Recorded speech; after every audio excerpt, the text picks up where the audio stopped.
Welcome to RtLT Turn episode 5. Woo! Today we're going to be talking about films that we released. Plot twist. Keeping them guessing.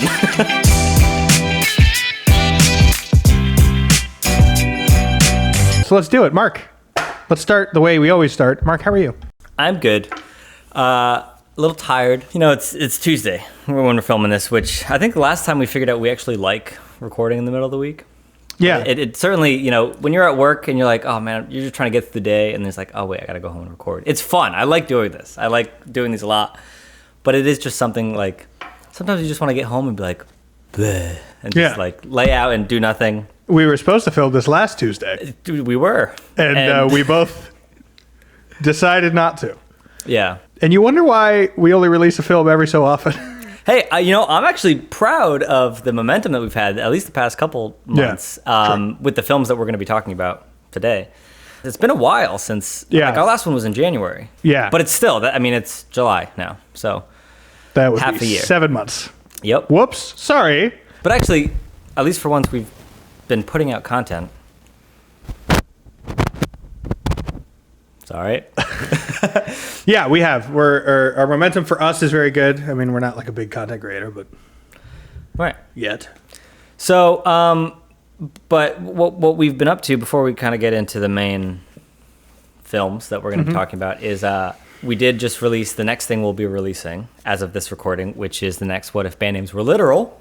We just filmed it. We didn't release it. I'm sorry, we just filmed it.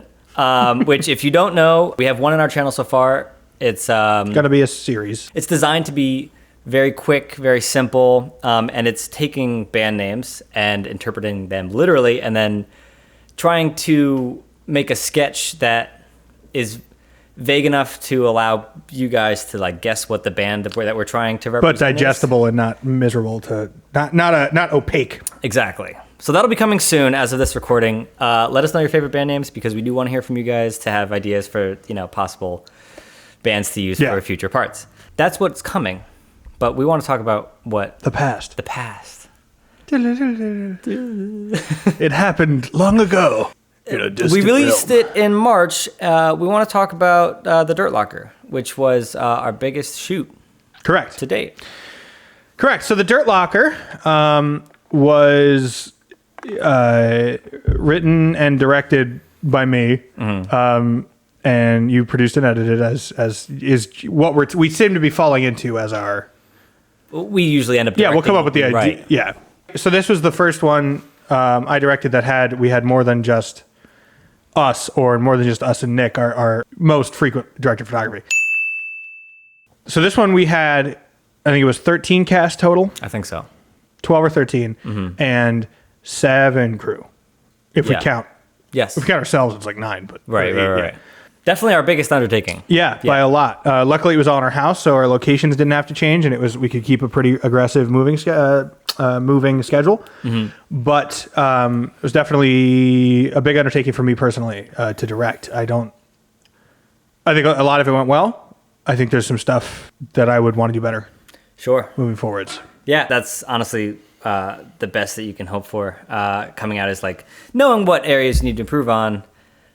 But also, like appreciating the experience. I thought you did a great job. I know from my own experience that having that many crew and cast and crew following your vision, they're all looking to you for direction, is pretty overwhelming. Not only from like a performance, but also like logistics, scheduling. We're usually pretty lax when it comes to scheduling. This was like, no, we have to follow this. In hindsight, the film has been received quite well. After the fact, I think what it comes down to is it was our biggest shoot yet, and it shows. So the fact that everyone was able to kind of have their role and stick to it and like really own that, and that's what they were focusing on, allowing other people to focus on their own things. I think it really kind of comes through in the final product, and I think it's been received quite well. What has your experience been? Yeah.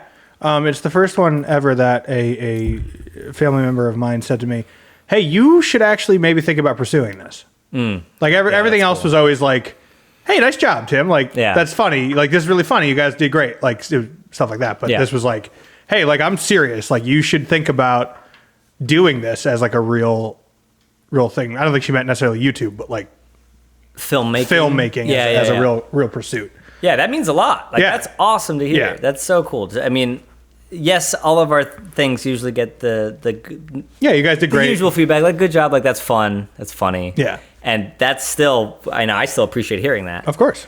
But having someone react like in that way is pretty, I don't know, it just means a lot. Yeah, it felt really cool. I take any feedback that I receive, positive or otherwise. Of course. It means a lot to me that even someone's reacting to something that we've made in any way. A big thing that I remember when we were going into the planning phase of this was the production design. Yeah. When we were starting out in the pre-production phase of this film, one of the things that was really important to us was we wanted to have a dedicated production designer. And with that, we wanted to also maybe have a makeup person because of all the grease paint, but also the wounds, of which there were a couple. And that was really important to us to kind of like create that war zone in our house, because we kind of had to take the production design as seriously as the characters were taking the situation. Especially because it's a very visual humor. Yeah. There's very few jokes. There's very few like lines that are like, hit this is the humor point. Yeah.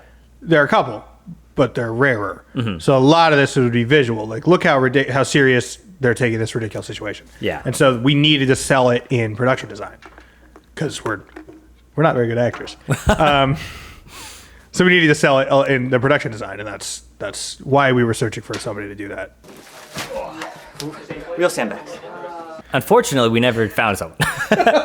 There were a couple of people that we were like exploring, but at the end of the day, like we did the production design, like all the camo and stuff, either the night before or the day of in some cases. I did all the makeup, so all the wound stuff.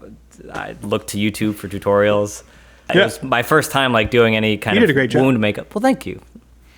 In terms of actually like dressing the set, that was primarily me, you, Arthur, who was our assistant director, and Lauren. I was going to say a huge shout out to Arthur, who is both our friend and was the assistant director on this set, because I was the director, but a lot of times I'm in front of camera.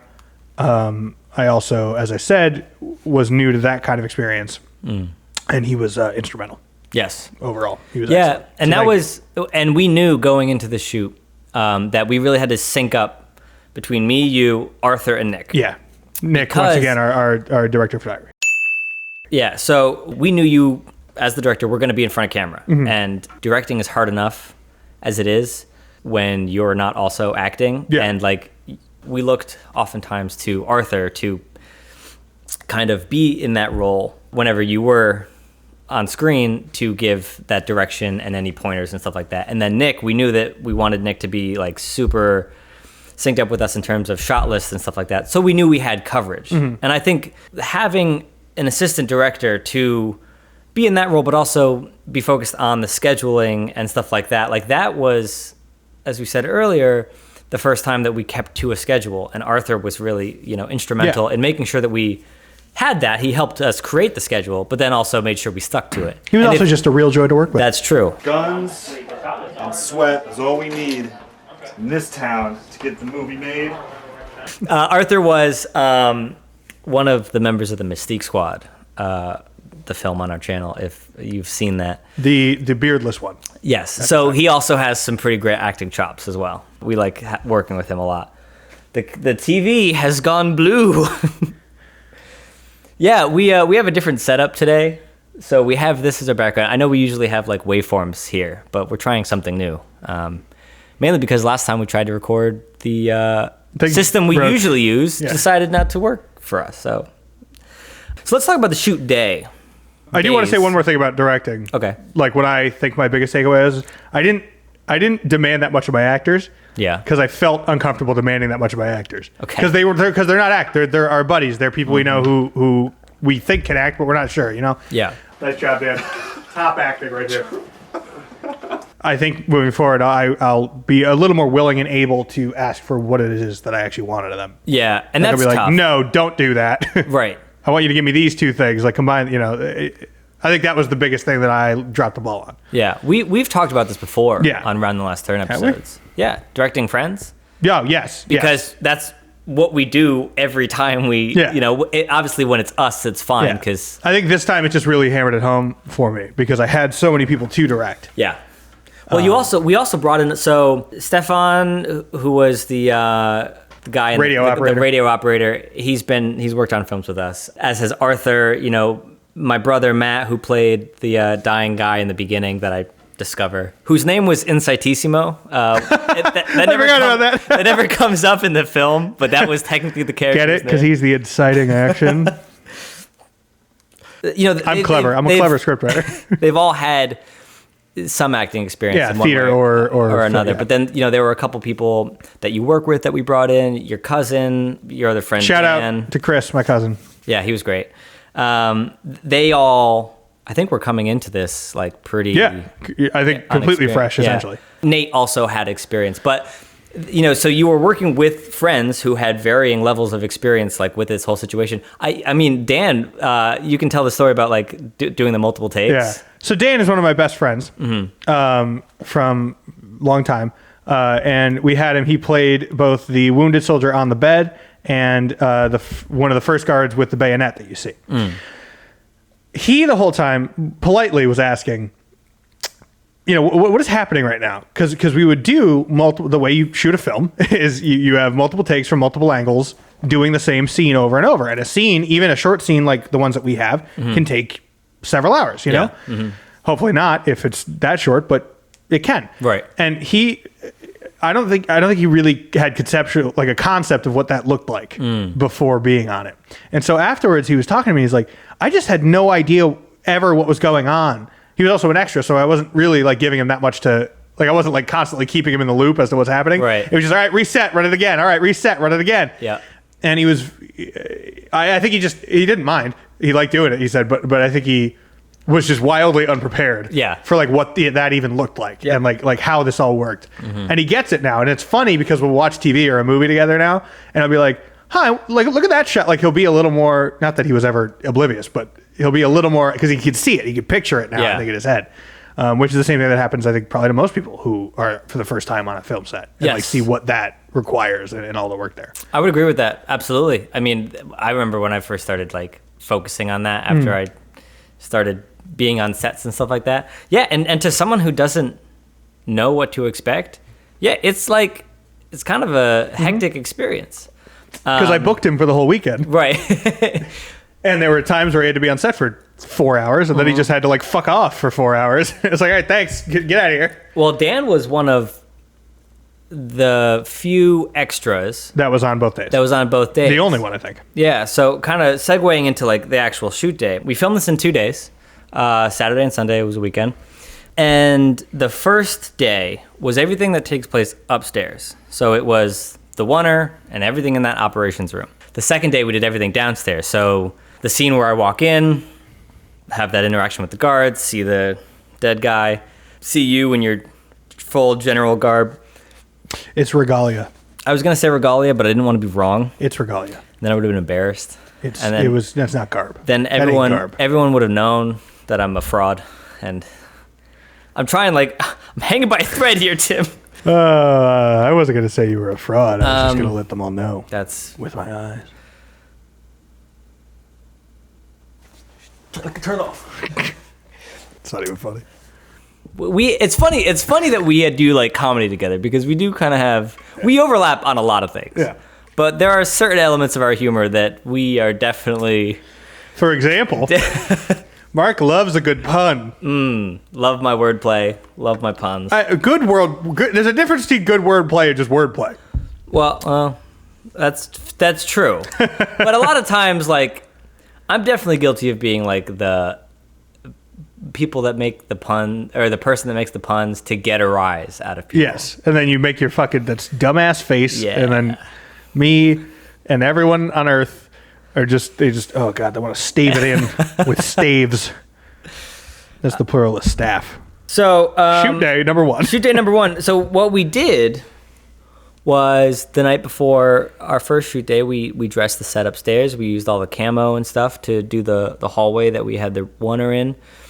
And then the next day, we wrapped on that day, took it all down, and used the same camo downstairs. So that was pretty much, that's like just an overall, our schedule. Some challenges on the shoot day I would like to talk about. One in particular, it's the worst. which haunted me for weeks after. So we had a lot of fog. Constantly. In our film. Every shot. We wanted to have that kind of war atmosphere, so it was like that just general fogginess. Yeah, gun smoke and debris and dirt everywhere and stuff like that. It's like a laser tag place in here. And so we had our fog machine on set. We've used it in past films. We used it in Takeover, our very first film. Mystique Squad a little. Mystique Squad a bit. So The fridge. So we didn't have the fridge in the garage. And we never really had too much trouble with it. But on this shoot, it was the first time using the fog machine in this house. And Which... the fire alarms were driving us mad. They kept going off like constantly. It was like 16 times on day 2 or day 1. Or, yeah, it was just like, so we were on a tight schedule. We were really trying to stick to it. And there were a lot of times where we were just in the middle of a take. Beep, beep. If you've watched the bloopers, you've seen it. If you've watched behind the scenes day 1, you've seen it. And if you watch behind the scenes day 2, whenever we edit and release it, you will see more of it. That was kind of the bane of our existence. It was awful. On set. It was truly awful. It ruined a shitload of takes, and probably as a whole added like 4 hours, 3 hours to our shoot. That was a little unfortunate. A fun story, I guess, but It was awful. it was awful. It was so bad. A positive thing, though, switching to a positive, this film also marked the first time that we tried to shoot a oner. Yeah.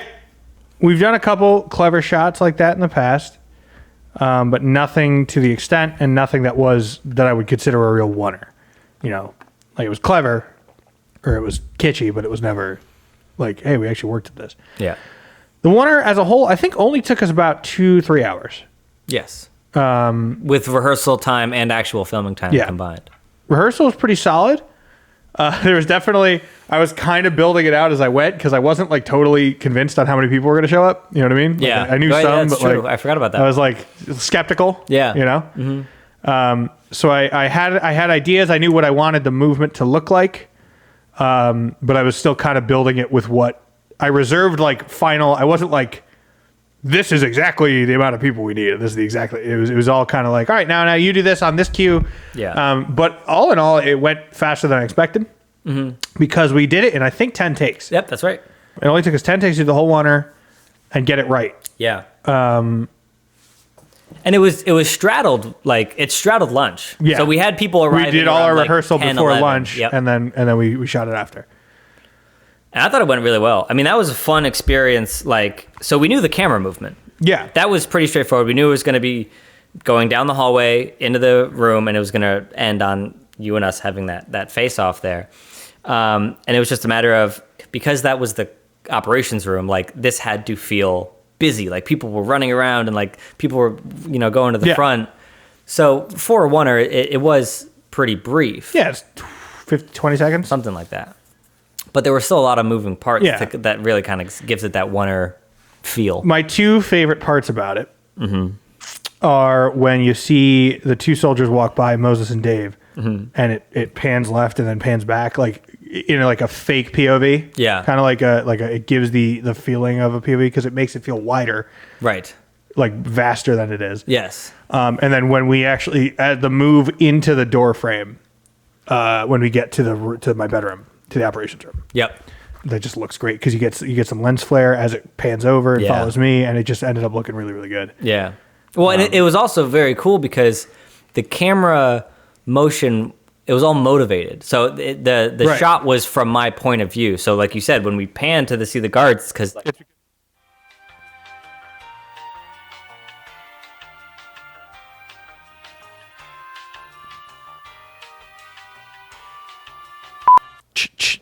Ha! Who? there we go. Okay, sorry about that. So, I don't know what we're talking about. I don't know how we cut into that. We were talking about the oner. Oner. Wow, talk about just a hard stop on that train of thought. That was perfect, guys. That was great up until we fucked it up. In a lot of ways, it was a point of view shot from Mark, right? But it wasn't really because it was over his shoulder. Yeah, but the movement of the camera, like you mentioned, the pan to It happens. the guys. So you see your head movement. Yes, It tracks your eyes. It comes back. right. So it was dynamic not only in the motion of the extras and the actors, but also the camera movement, and it was really fun to do. Yeah, I was looking forward to that, and it did not disappoint, and I think it really served the film well. It felt good every time we looked at a take too. Every time we looked at the monitor, it was cool. And Nick did a good job too. Obviously, he was the camera operator, so credit to him as well, and all the actors that were involved and crew. I mean, Tim, lighting a oner is not easy because you have to hide those lights. So that was really well, and even Justin and Nate, who was helping out with audio, they had to follow the action as well. Like you saw the movement in front of the camera, but there's also a lot of stuff. There's three or four people behind us, and we may, if you guys are interested, let us know. So we did the oner on day one. It's not in behind the scenes day one because we may have a dedicated behind the scenes video to just the oner where we kind of sit down and maybe do some voiceover over it to go into detail, but maybe we have to release day 2 first. So we'll see. If you're interested, let us know. Another thing that was kind of up in the air in the pre-production phase that we weren't really sure how it was going to work out was the stop motion dust bunnies. Yeah, which ended up being super funny. Yeah, I think the way it turned out. So we were debating. We were going back and forth between either animating them. The 3 options. Animating them, which we were not looking forward to, and so that was like very low. That was the least option. Yeah. Not showing them, right? Like just getting dumbass reaction shots, and then maybe like throwing dryer lint at somebody, which is an effective option. And we came close to that was our fallback for sure. Yeah. So we wanted it. So we ended up deciding we wanted to try stop motion. Animating them, and then that was our fallback is just get reaction shots and then finish with something really silly.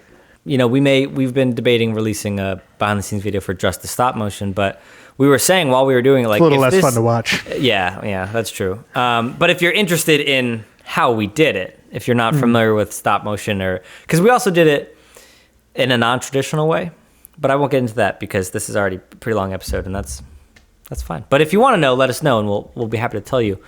But while we were doing it, we're like, even the people on the cast were like, or the crew were asking us questions, and we're like, yeah, no, so this should work in theory, but we've never done it. Yeah, and we're gonna find out. And it was fun because that was the first day. So after everyone had left, I actually did like a quick edit of it and was able to show people like on the cast the next day. And they're like, oh, okay, that actually kind of works. It worked better than I thought it was going to. 100%. And once we kind of added in like a little bit of special effects after the fact to really sell it, that's why it's in. That's why I made it in, because we thought it worked. Yeah. I mean, how many horror movies are there where like they rely on you not seeing the creature or whatever to like have that kind of like tension? So we knew that it would work without it, but I'm glad that it did. Agreed. Because we tried something and it worked. Yeah, and that was a lot of fun. And then that leads us to just the end, right? The after credit scene. Yes. Which was improv. Yeah, we added that the morning of the. We sat down and we were like talking about because we had an idea for it, and then my uncle, we had a bad idea. It was not very good. My uncle was like, "Hey, I have a Roomba. Do you want me to bring that as like a joke?" And then I was like, "Huh?" And then he goes, "Hey, you could call it a tank," as like a semi joking. And I was like, "That's fucking genius." Yeah. Thank you, Uncle Speedy. I would love to do that. Yeah. And so we did that, and then so that was going to be the end. Is the armor's here, and then Mark. There's always something I wanted to tell you. I love you was improv on the day of. Yeah. Was like not the take we used was not the improv part, but we improv that in like a rehearsal. Yeah. And then we were like, that's so much better than anything we could ever actually write. And that ended up, I think that played well. I think it definitely served as a nice little punchy way to end it, more so than our our previous Shitty bad I mean, do you want to tell them? If I recall, I remember. all right, you tell him. So 'cause what I happened don't was remember things. I remember everything. He does. He saw me naked once. He's been turned on ever since. Now, was that emotion there arousal or Fear or Fear. terror, revulsion? Amazing maybe a little bit of how both. similar the two are. we cut from Stefan dying? Spoiler alert. It cuts to, written directed by Tim, and then it cuts back and everything's fine. It's like a normal day. I walk into Tim's room, like, Oh yeah. no more camo, no more sandbags, nothing. And I was like, hey, so you going to Chris's thing later? Just like not addressing the fact at all. And it maybe like a 1 week later or title card or something like that. And I'm like, hey, you going to Chris's thing later? And he's like, and Tim says something like, oh no, I gotta catch up on something. And I'm like, okay, whatever. And I walk out, and then a dust bunny appears on Tim's shoulder, and he just kind of like looks into the camera knowingly. Yeah. And I don't know if your eyes were gonna glow red. I think I was trying to do Invasion of the Body Snatchers. I don't know what I was going for. Like, it would have worked. Because it's not set up at all. Yeah. But thank you, Uncle Speedy, for the alternative ending. It's kind of like Clue, where it's like, this is how it really happened. Yeah. Moving just on post-production. Is there anything else we want to talk about, like, for the shoot day? No. It went smooth. I mean, honestly, everyone that we were working with, both on cast and crew, were awesome. I mean, the most of the crew were made up of people that I had worked with in the past. Mm-hmm. Some not. We did actually work with people that we met for the first time the morning of the shoot, and they were great. Rob and Justin. Rob was our BTS guy, and also just the general. He was a camera assistant, kind of just crew. And then Justin was our audio engineer and boom op. He did double duty whenever Nate wasn't able to help him. They were just great. It was awesome working with them. Love working with new people. They were super chill. And all the cast were just super gracious to lend us their time. So the shoot itself was awesome. Post-production was a bit of a beast, in a good way. There were a lot of special effects, a lot of visual effects. All the gunshots, the coloring. War film coloring is very, that desaturated, high contrast look. But I love doing that. This was the first time that we did something that was like very stylized. We were going for a genre. So that was just a fun process, doing all the gunshots and stuff, and working with you, being like, okay, does this look good like this? How do we want to... I was definitely more involved in this edit process than any other one that we've done. I would say we're usually more prepared than this, but we're not. Whereas it's an operation held together by gaff tape and prayers. Which I mean, what it comes down to is I would love to get to the point where we have like a dedicated people behind these cameras, but we're just not that kind of operation. Not even close. So I don't even know if I've been in focus this whole time. If I haven't, I'm sorry, because that's obnoxious. So you were heavily involved in the edit, which was fun. Because when it comes to like war genre, you're definitely more knowledgeable, experienced. You just appreciate that genre more than I do. I like it, but you have like a longer repertoire of films that you love of that genre. One last thing that I want to talk about. The final thing that I think makes this film very special, and it's something I've wanted to do for so long when it comes to filmmaking, not only with Last Turn Films, but just, all my personal experience. We had 2 cast babies on this one. We had 2 cast babies. We had custom music composed. We worked with the composer on the music for The Dirt Locker. Saying that just feels good, because I've wanted it to do it for so long. I mean, we usually look through stock libraries and find tracks that work, and that works great, but it never meshes exactly the way you want it. Right. It's never perfect. Right. So the fact that we were able to work with a composer who was a friend of mine that I worked with in university. He was the band director at our university, and he's new. He's just getting into film composing. He's very talented, but he just kind of is getting into this field. And he reached out to me a couple months ago and was like, "Hey, I know you work that you're still making stuff, that you work in film. Let's collaborate." And at the time, I was like, "Yeah, awesome, let's do it. And nothing had come to fruition for a little while. He was busy, I was busy. We didn't have a film. We didn't have a film at the time. And then this came out, and I was like, oh man, this would be great. We know it's going to be a big production. Let's go all the way. Yeah. So we edited the film, and then we took it to him, and I went to his studio, and we sat down for maybe like 3 or 4 hours, and we just kind of banged it out. His name's Jason Arnold. If anyone's looking for a film composer, look him up. He did a great work on The Dirt Locker. Maybe we'll work with him in the future. Bigger films. Given our usual workflow, the stock music works nicely. Because we can turn it around. Yes, we can turn it around quickly. We can collaborate more easily. It is cheaper. And Jason was gracious enough to, work with us. Pro bono. Yeah, which was great. But obviously, if we can get to the point where that's not the case and we can... Yeah, I'd rather pay him somebody for their... Absolutely. Absolutely. But we'll see how that works, because it was a great experience, but it did... it added on a couple weeks to the post-production time just for scheduling, and then we had to do any kind of revisions to the music and stuff like that.